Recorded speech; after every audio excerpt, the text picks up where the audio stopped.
We have to talk about the Outlaw today because I'm being driven mad by a comment that I keep seeing coming up and up and up again anytime we see discussion about the Outlaw. Like here on this Our Valorant post about, thoughts on the Outlaw now that it's released. And the top comment, of course, says they wanted to nerf the light shield meta. I cannot deal with this argument anymore. But hey, we're going to explore that in this video. But to start off, let's actually take a look at what the devs said about the gun, about why they released this gun and why now. I'm questioning why introduce the gun now?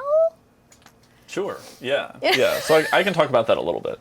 So one of our philosophies for weapons in Valorant is that every weapon needs to really have a reason to exist. Things that it's good at and things that it's not good at. Val is a game where like any gun that's in any given game only exists there because a player bought it within the buy round. It's not like you're finding them out on the map and kind of having to make it work.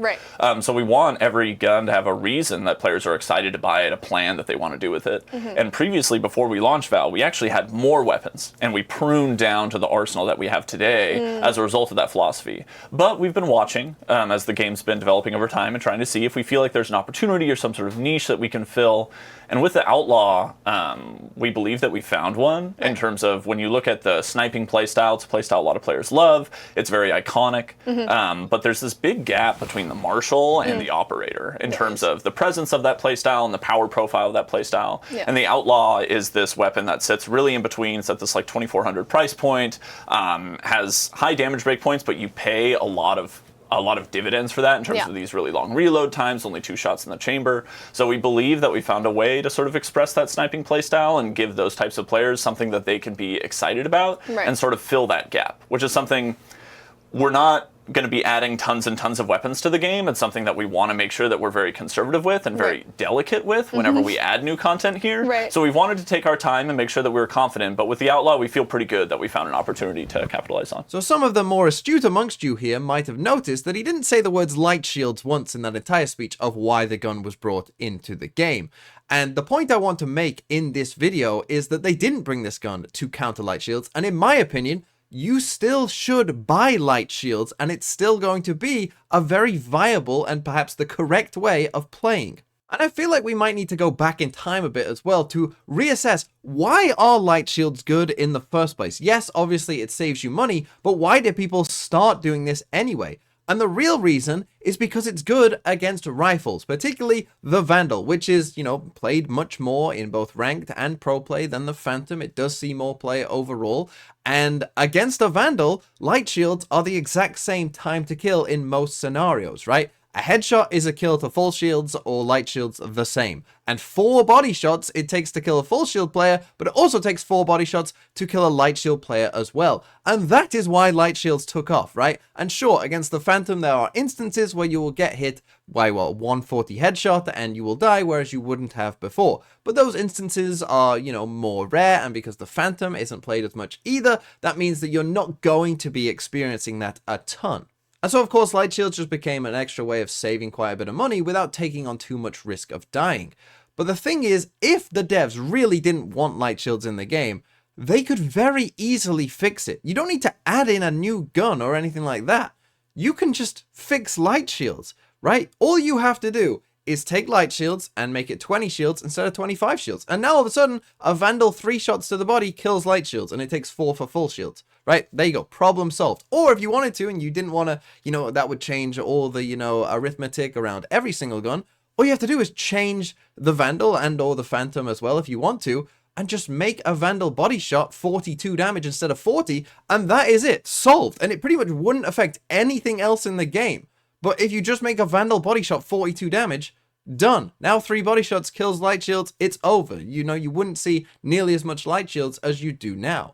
And that is how I think that Valorant should be designed, that if there is a problem in Valorant, fix the problem. And look, I think some of the problems that they've had in game design previously have been related to this, where they haven't fixed the root problems of some, troublesome agents, right? For instance, Chamber, the rendezvous was always, his teleport was always the thing that was making him broken. But they tried to change everything else, right? They tried to nerf the ult, and they nerfed the traps, and they nerfed the headhunter. They tried to nerf everything else about Chamber before finally, getting to the point of, hey, it's the teleport that makes this agent broken, right? The same kind of happened with Jet as well, right? Where they nerfed pretty much everything else in Jet's kit, and then eventually they were like, yeah, we do need to nerf this Jet dash because the dash is too good, and that was what was breaking the agent. So there have been instances in the past where I think Riot has gone about, nerfing things in the wrong way, or, bringing in other parts rather than just nerfing the actual thing that's making something broken. So that has happened in the past, but I don't think that the Outlaw is an example of it here.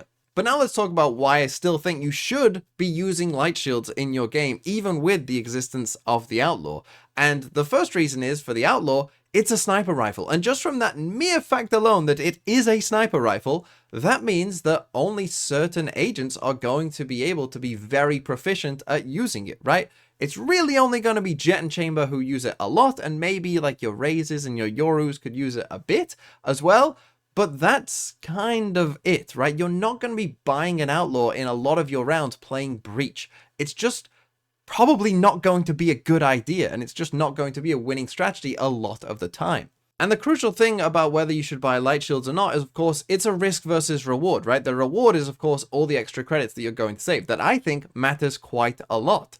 The risk, of course, is how often are you going to die when you wouldn't have died otherwise.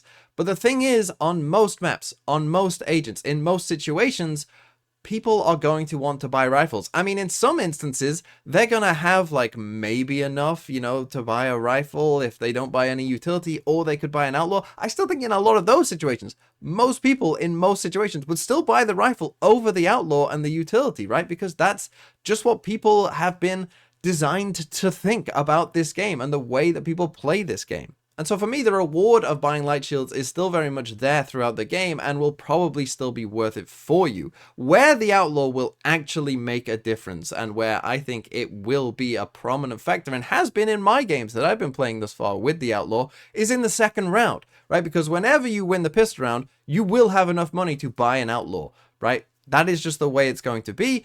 And I have seen many people on the second round buy an Outlaw. And so that will affect what you buy on the second round when you lose the pistol round, and how you approach the third round as well. Yes, you won't want to go into the third round with light shields, because it's likely that Outlaws will exist much more frequently than in round 6 or 7 or 8, right? So I think that what the Outlaw has changed is the opening part of the game, but it is not a counter to the light shield meta, because it's just not how the game is played by anyone, right? Sure, you'll get your content creator doing Outlaw only to whatever rank I know I can definitely achieve. Sure, that will happen. But for most people, they're gonna buy rifles most of the time.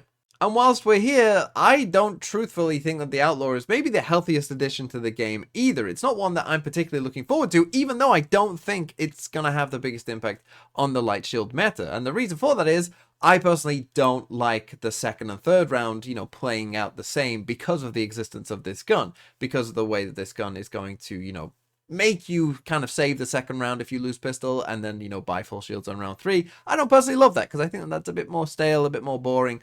It's not necessarily for me. You've taken some decision making out of the game in some instances, in my opinion. But also, I do think that there may be a slight problem that the game designer there was talking about how every gun needs its place in the game. And I'm just not quite sure if the Guardian does have a place in the game, because if you can't quite afford a rifle, but you want, something that's like a rifle, you buy a Bulldog. And if you want a high precision, high penetration weapon where you can show off how good you are with all these clean, crispy shots, well, now do you buy an Outlaw instead of a Guardian as well? I do think that maybe some things have been muddied there, and that might be something that the devs need to look at with the Outlaw. But this was really all just to say that Light Shield lives on. Peace.